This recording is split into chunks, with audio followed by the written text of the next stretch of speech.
Christian Quesnel, Nico Michaud. Bonjour, merci pour ton messieurs. accueil. Bonjour. Bonjour, merci d'être là. Alors, je vous reçois aujourd'hui en entrevue parce qu'on va parler d'un album auquel vous avez, dans ton cas, Christian, collaboré, dans ton cas, Nico, carrément édité. Un album assez inusité, je trouve, au Québec. Un album, donc, qui célèbre la musique métal et qui nous permet, donc, de découvrir 5 grands groupes métal au Québec. Première question, avant qu'on plonge dans l'album, êtes-vous des fans de métal? Depuis le primaire, Oui, pour ben moi. là, c'est Anonymous, là? Ouais, Oui, ouais, voilà. c'est ça. OK. Donc, un grand fan de métal. Et toi, Christian? J'adore le métal depuis l'adolescence, en fait, donc ça doit faire 40 ans que j'en écoute. Métal au sens large du terme, est-ce que. Mais parce qu'il y a beaucoup. Puis d'ailleurs, l'album met ça en lumière, là. Il y a une scène locale très en santé du métal. Est-ce que tu avais vraiment une inclinaison pour des groupes en particulier au Québec ou c'est plus d'ordre général? C'est plus d'ordre général, en fait. J'aime beaucoup écouter des choses qui viennent de l'extérieur, beaucoup de choses qui ne sont pas en anglais aussi. Là, tu vois, récemment, j'ai découvert un band de black death metal qui est Kanonen. Mon Dieu, je me souviens plus du nom, mais c'est un groupe allemand. Puis toute la thématique, c'est Première Guerre mondiale. Fait que pour moi, c'est deux passions. C'est l'histoire, puis c'est le métal qui est fusionné ensemble. C'est Kanonen Fieber. Et la consonance dans une autre langue aussi. Une langue, la langue germanique, il y a beaucoup de labiales, des P, des T, des que. Donc j'imagine aussi que ça rentre au poste quand ça chante, là. Exactement. Puis il y a eu beaucoup d'échantillonnage aussi d'époque là-dedans. Pour Forteresse, tu vois, le français, le groupe Forteresse, pour moi, c'est un groupe que j'écoute depuis une douzaine d'années. Mais le black, pour moi, c'est assez récent, là. C'est peut-être 12, 13 ans en arrière que j'écoute du black. Avant ça, c'était du death metal. Puis avant ça, ça a été Metallica, à l'époque où personne n'écoutait ça. Là, oui, à l'époque où c'était... Ils donnaient les billets. Où c'était un peu plus métal que... Mettons, ouais. Avant Injustice for All? Oui, ben j'ai vu le show Injustice for All quand ils sont venus à Ottawa. Puis c'est vraiment là que j'ai lâché, en fait, parce que... Au moment où ils sont devenus plus mélodiques et plus grand public. Mais ils étaient mélodiques avant, mais c'était oui. comme au moment où ils sont devenus plus accessibles pour le plus grand nombre. Moi, j'aimais beaucoup, en fait, Master of Puppets. Pour moi, c'est un album qui m'a vraiment marqué parce qu'il y avait des pièces qui étaient longues. C'est un album. Tu n'écoutes pas une pièce de Master of Puppets, tu écoutes l'ensemble de l'album. Est-ce que c'est encore généralement comme ça? Parce que la scène, oui, les albums métal ou même Pink Floyd à l'époque, The Dark Side of the Moon, c'est un album, c'est une traversée. On écoute ça d'un bout à l'autre. C'est un album conceptuel. Je suis pas un très grand connaisseur de la scène métal, surtout pas actuelle, mais est-ce que c'est encore comme ça? Est-ce qu'on a encore des groupes qui ont ce souci-là vraiment de faire des albums conceptuels? Bon, pas Iron Maiden, oui. Ils font vraiment des albums vraiment avec des tunes longues. Je crois que la plus courte sur le dernier album est 7 minutes. Ouais. Donc, je pense qu'ils font de la musique pour eux autres. Ils veulent plus faire un album comme Power Slave, qui était un de leurs grands hits. Ouais. Je pense eux autres, c'est des musiciens. Fait qu'ils veulent s'amuser. Ils font des longues tunes. Je pense que beaucoup de groupes qui sont très connus aujourd'hui, comme Def Leppard aussi, ils disaient nous autres, on pense pas vendre comme on vendait dans le temps, mais on fait de la musique pour s'amuser. Pour le plaisir. Ben, ils ont aussi les moyens de faire de la musique pour le plaisir. Encore, c'est chose à ne pas négliger quand même. Tout à fait. Pour répondre à ta question aussi par rapport à aujourd'hui, les groupes d'aujourd'hui, s'ils font des albums longs, des albums concept, il y en a beaucoup. Surtout, je pense, dans le black metal. Le death metal, c'est plus un genre, des fois, je vais sauter des tunes, tu vois. Okay. Tandis que le black metal, c'est vraiment conceptuel, puis souvent, ça raconte une histoire aussi. Le groupe que je parlais tantôt, il y a une pièce qui s'appelle Der Fusilier, le fusillé, 1. Puis après ça, il y a la deuxième, il y a la suite, tu vois. C'est vraiment conçu comme une ambiance, dans le fond. Alors, évidemment, cet album-là, c'est un collectif qui présente 5 groupes métal. Nico, tu en es l'éditeur, les éditions Sawin. Sawin, voilà.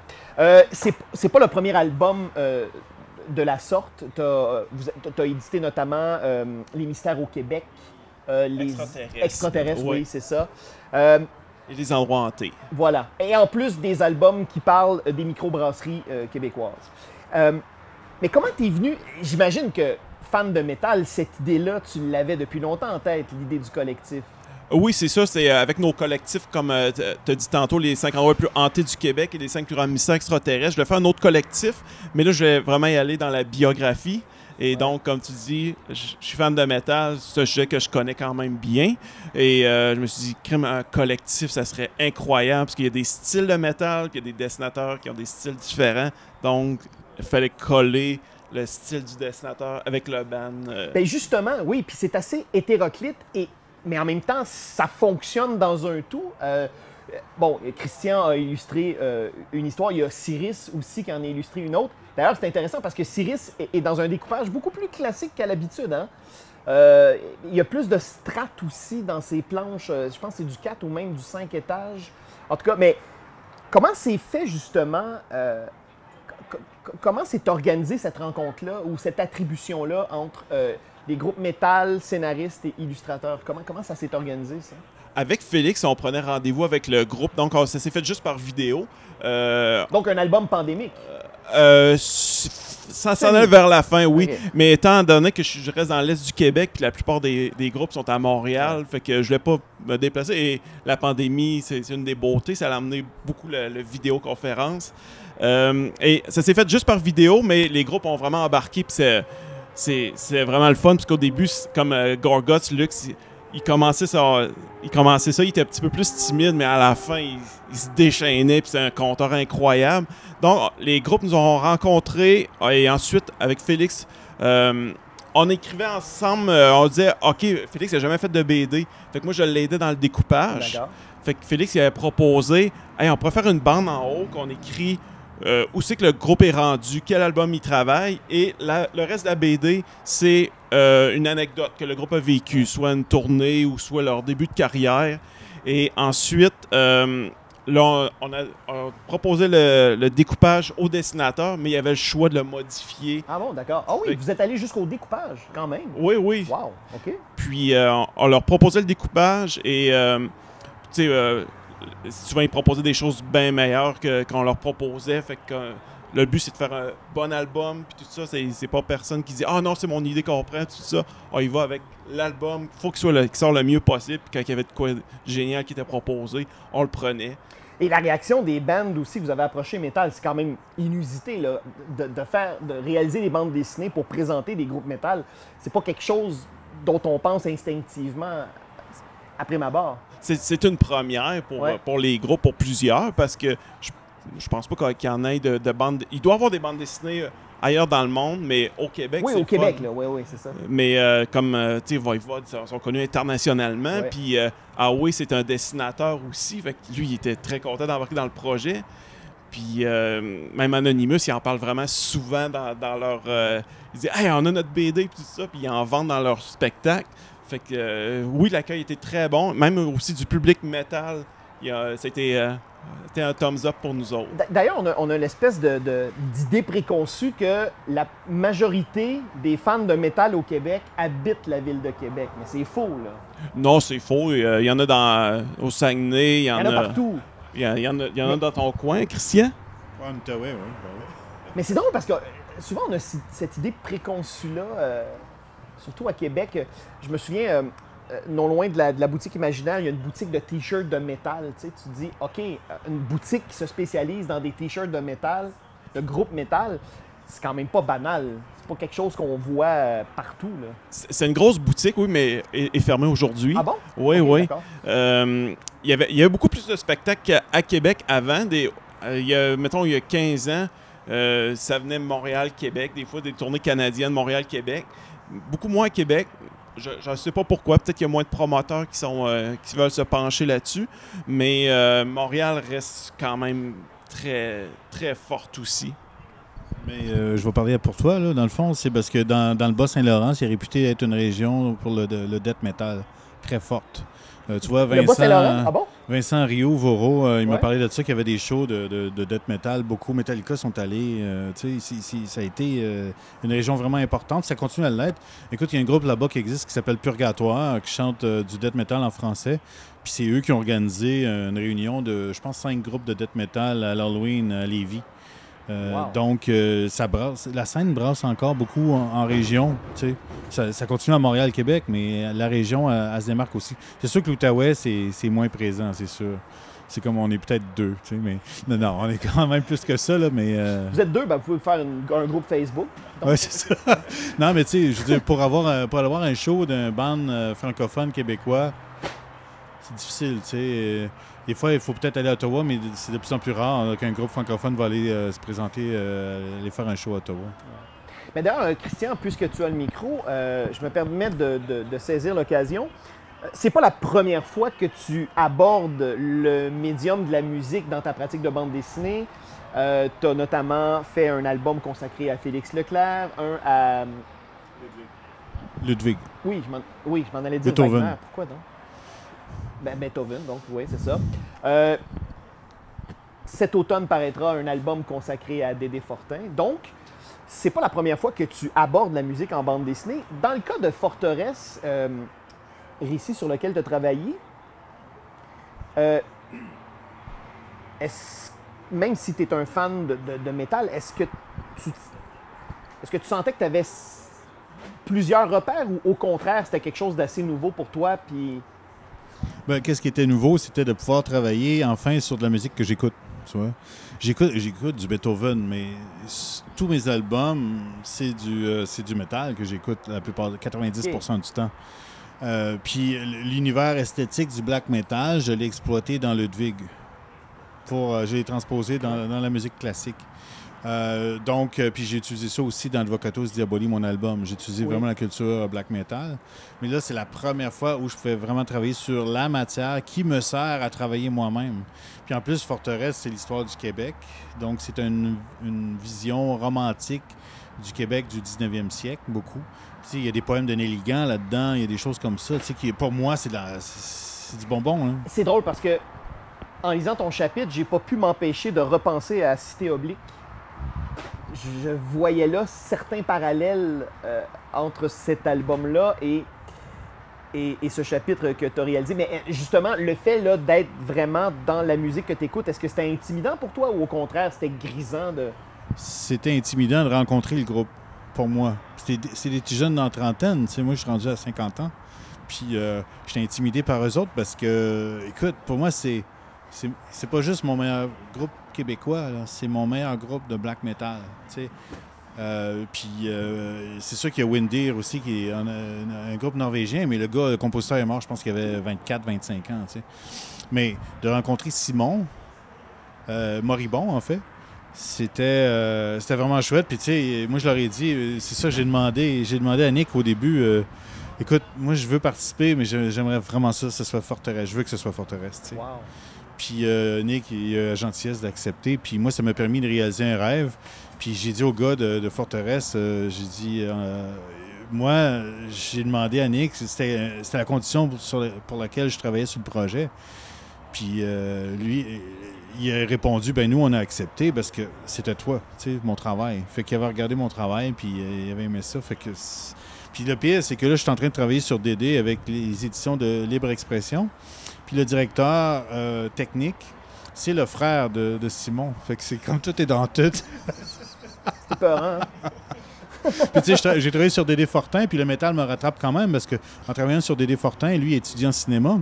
Dédé Fortin, ça a été le premier à réaliser un vidéoclip de Voivode. Le premier clip de Voivode a été fait par Dédé Fortin, oui. Hein, voyons, je me souviens pas de ça. Ben, alors, double surprise. Excuse-moi, Nico, à la quantité de livres que je lis et vu mon grand âge, j'en échappe. Très comprenant. Le collectif, dans la réalité des choses, là, dans la réalité actuelle du marché, probablement que le genre le plus difficile à vendre, c'est le collectif. Parce que dans un collectif, nécessairement, il y a différentes approches graphiques et souvent les gens finissent toujours par être rebutés dans un collectif par un ou plus. C'est un pari assez risqué, je trouve. Dans le cas de ta structure éditoriale, tu n'as pas publié que des collectifs, mais quand même, on peut dire que la majorité des albums penchent de ce côté-là.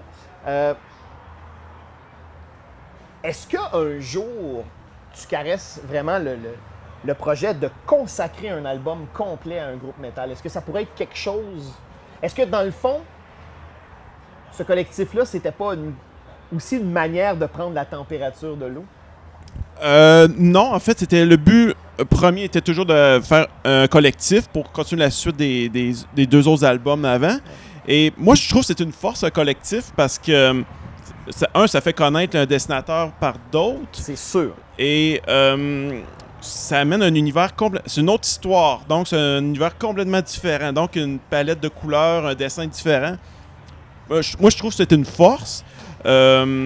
Je pense que j'ai pas eu de retour que ce serait meilleur un seul dessinateur puis tout ça. Comme pour Voivode, on a fait juste les 10 premières années dans le tome 1. Dans le tome 2, on va continuer les 10 autres années. Ah bon? On va prendre un autre dessinateur. Donc, il y aura un tome 2? Oui, oui. Oh. Exclusivité. Oui, c'est ça. On a déjà les bandes pas mal. On a contacté les groupes déjà. OK. Ils sont intéressés. Donc, à suivre pour la suite. En fait, moi, je trouve que la grande qualité du collectif des 5 groupes métal, c'est justement, je trouve que la force repose autant sur la variété des groupes que sur la variété des approches graphiques. Et je trouve vraiment que c'est super réussi parce que ça colle. Et quand je dis que c'est un risque, un collectif, je trouve que c'est, puis l'histoire nous l'a enseigné, c'est plus du côté marchand, c'est-à-dire en librairie, c'est sûr que c'est souvent plus difficile, mais dans les faits, moi j'ai beaucoup aimé cet album-là parce que autant pour les grands amoureux du métal, je pense, que pour les néophytes, c'est une porte d'entrée vraiment réussie. Donc bravo. Et d'ailleurs, moi, ce que j'aime beaucoup du collectif, et tu pourras peut-être me corriger, Christian, si je me trompe, mais justement, je trouve que c'est l'opportunité pour des artistes. Le fait de travailler sur un récit plus bref, c'est un peu comme faire un court-métrage. Ça nous permet... L'engagement n'est pas le même. L'intensité est plus de courte durée. Et moi, je sens dans le travail des illustrateurs de ce collectif-là, justement, un investissement total. Mais on n'est pas dans un marathon, on est dans un sprint. Il y a quelque chose de...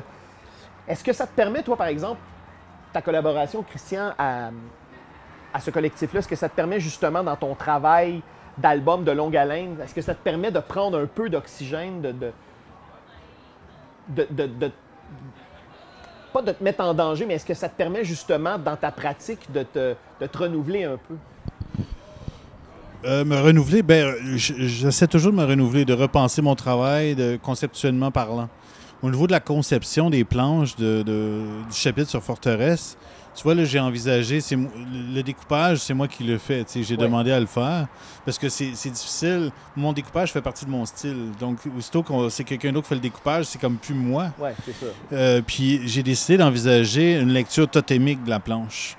Donc, tu remarqueras que c'est tout sur double planche, puis on a un élément central, puis on descend cet élément central-là.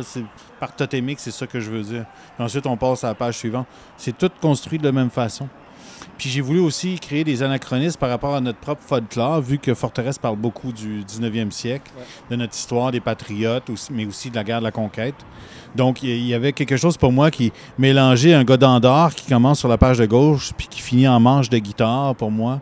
Ça allait de soi, tu vois. C'est des choses comme ça que j'adore faire, que j'ai pas toujours l'occasion de faire. J'ai eu moins l'occasion de le faire avec la Cité oblique. La Cité oblique, il y avait quelque chose là qui... Comment je peux dire? Le mix des choses. Là, c'était le mix de Lovecraft et de l'histoire de la Nouvelle-France.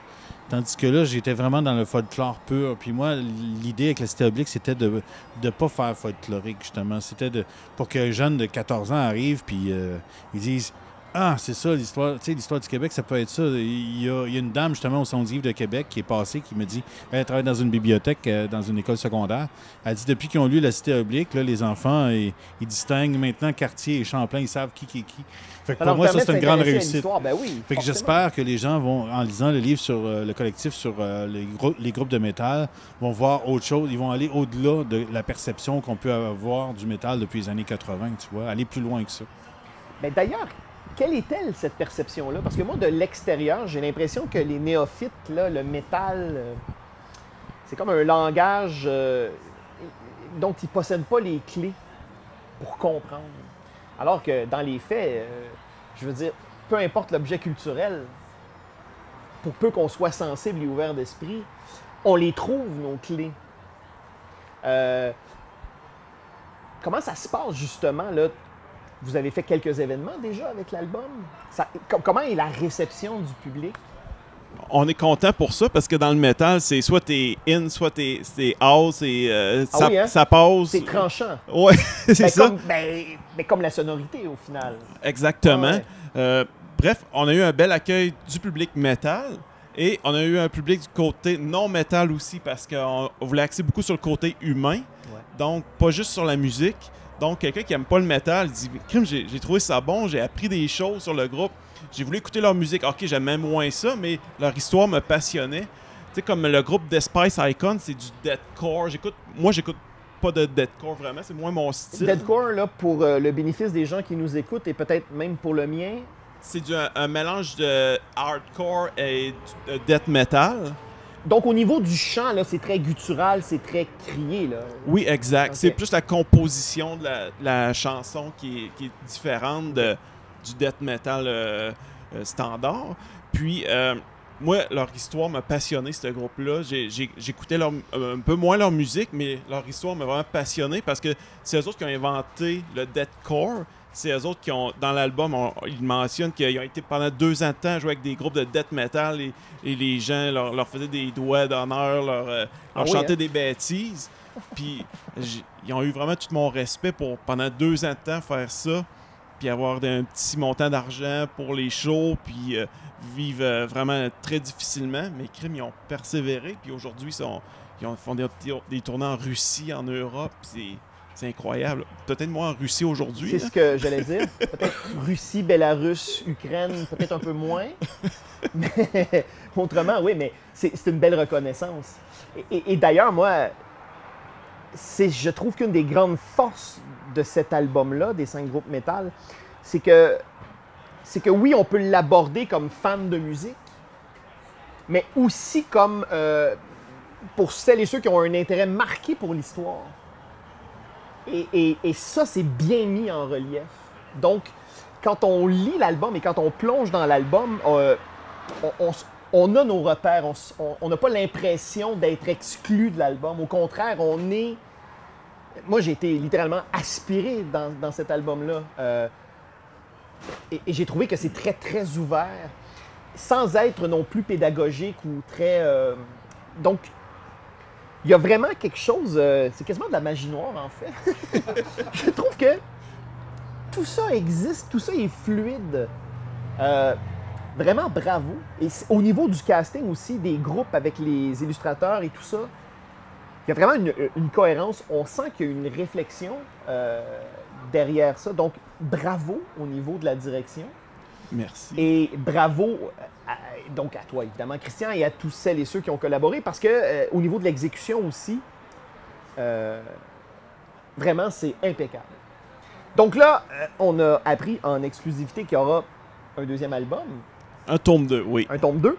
Est-ce que comme éditeur aussi, parce que bon, cette idée de présenter des faits historiques autour d'un sujet précis, ça semble vraiment vous réussir à la structure éditoriale. Donc, est-ce que tu as d'autres envies, justement?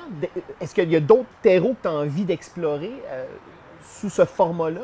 Moi, les projets dans ma tête sont infinis. Ouais. C'est juste le budget qui n'est pas infini. je ferais des albums le double d'épaisseur. Malheureusement, on est une petite maison d'édition, Ouais. donc on est plus limité.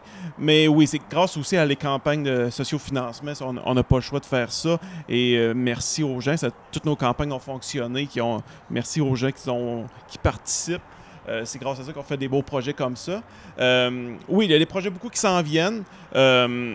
Mais on peut pas toutes les faire. J'aimerais faire peut-être d'autres styles de musique. On ne sait pas encore. Je laisserais western.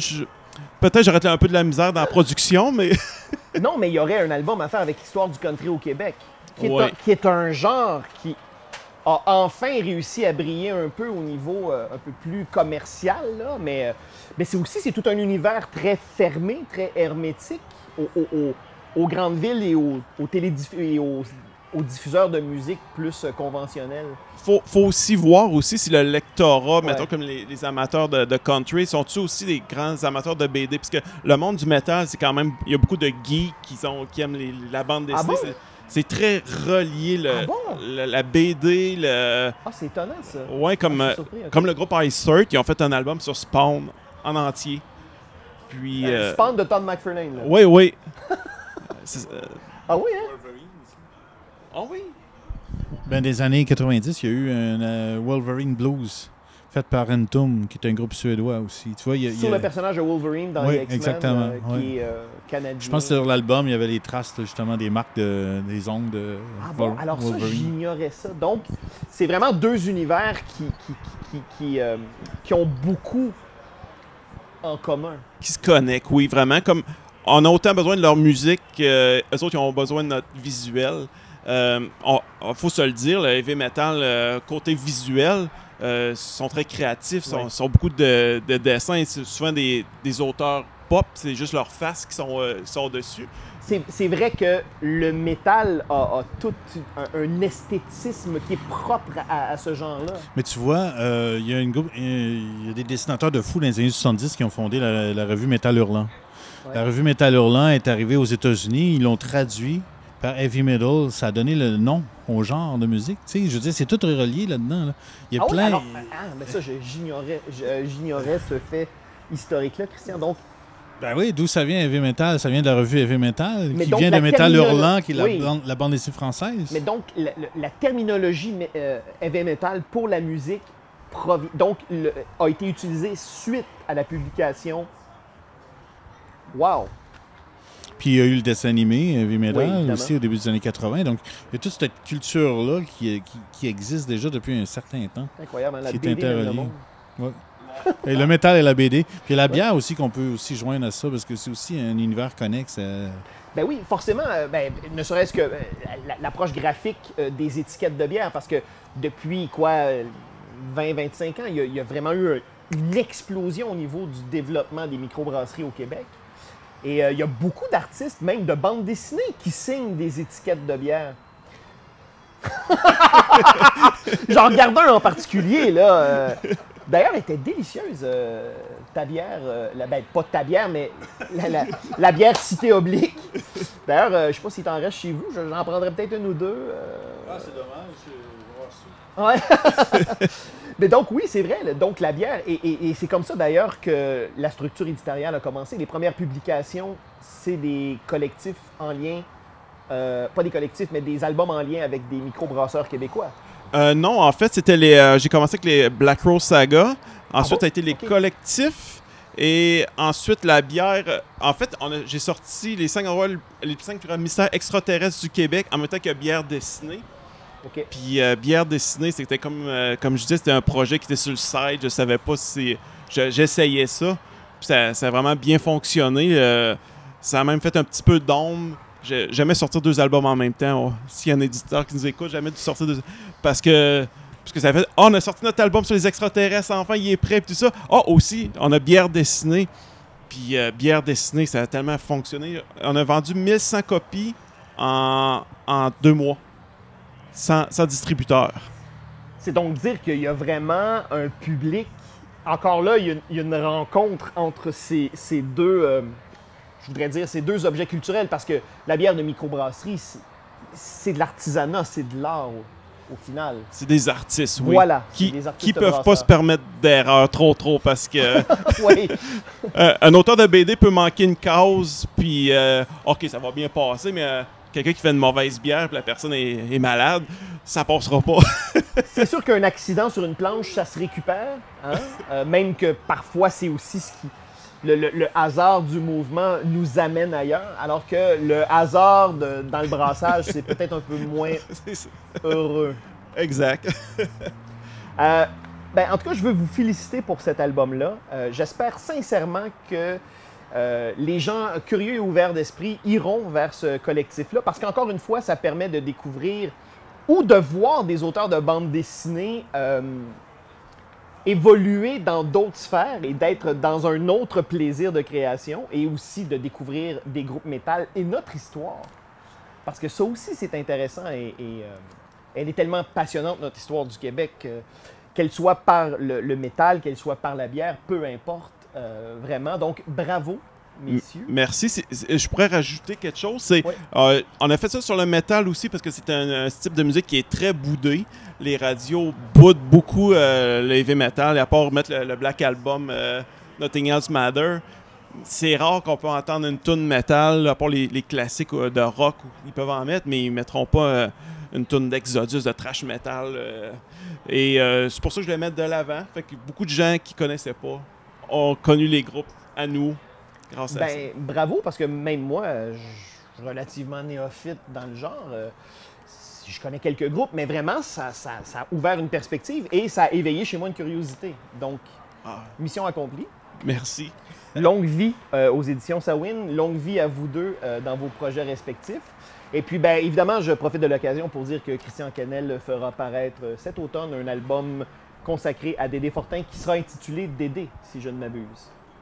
Oui. Donc, au mois de novembre. Il devrait sortir en librairie le 15 novembre, oui. Donc, juste avant Noël. Juste avant Noël, juste avant le Son du livre de Montréal. On fait un lancement à Montréal, à Québec. Ensuite, Chicoutimi et puis Gatineau. Donc, Là, on parle d'une tournée. Oui, c'est une tournée, en fait. En 10 jours, on va faire tout ça ensemble. Là, mais c'était en tout cas, c'est une grosse machine. C'est Québécois, c'est Libre Expression qui est en arrière, qui est l'éditeur. Donc, ça va être vraiment mur à mur là, au Québec. J'ai l'impression. Je touche du bois. Donc, le mot de Cambronne, et je vous souhaite surtout la santé et le plaisir de poursuivre dans vos activités respectives. Merci beaucoup, messieurs. Merci, Jean-Dominique. Merci beaucoup. Apprécié.